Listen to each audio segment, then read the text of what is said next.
Hello and welcome to Diary of a Mad PM. We're continuing in our coaching series. We've already covered four. This is the fifth in the series. Please do check out the previous four videos when you have a moment. Also, wanted to take this opportunity to thank those of you who've liked and subscribed and provided comments as well. It's appreciated as always. Now, today we're going to look at the CLEAR principle, CLEAR. And what can we use this for? Well, it's used to set up a coaching dialogue that builds trust and direction as a foundation. When to use this? Well, when a quick fix needs to be exchanged for thinking space. Again, putting that onus on those you're coaching to really slow down and think things through. They may need some sort of constructive criticism, for lack of a better term, but obviously it needs to be packaged in a way that is digestible. Why do we need this? So this taps into the emotional intelligence of you as a coach, and it embeds the understanding that people receive advice better when they've been heard. All right. So how are we going to apply this? So we're going to look at those acronyms. So C stands for contract. What would make this conversation useful? Think of tone, think of pitch, think of timing, etc. L is to listen. So you're as a coach, as a mentor, you would ask, what is going on? What's the current state of play?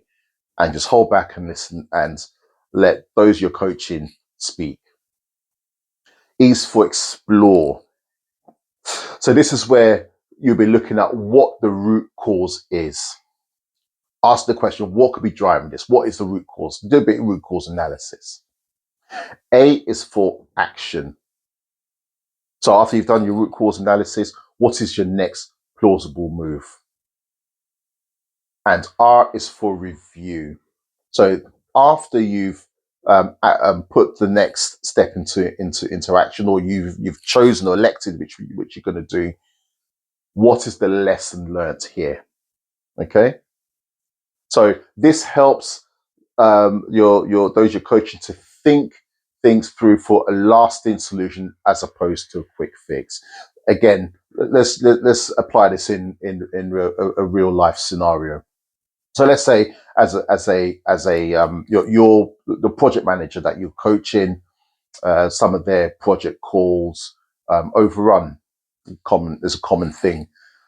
So you would say, what would make this conversation useful? So maybe you're not saying, oh, your calls are always overrunning, but maybe to package it in a way to say, you know, oh, the call was maybe a bit quite lengthy, or just word it in a way that's easy to receive.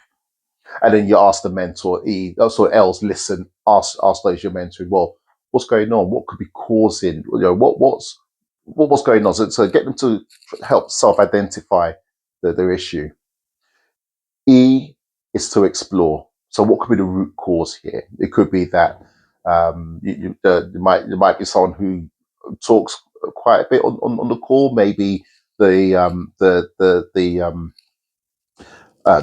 topics of the call it's probably a bit too much for that time frame.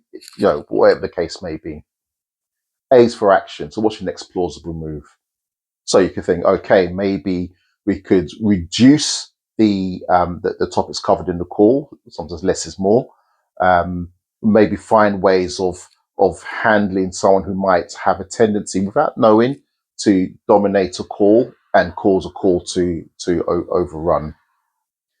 And ask for a review for lessons learned. So here you would say, okay, moving forward, how am I going to implement this in further calls?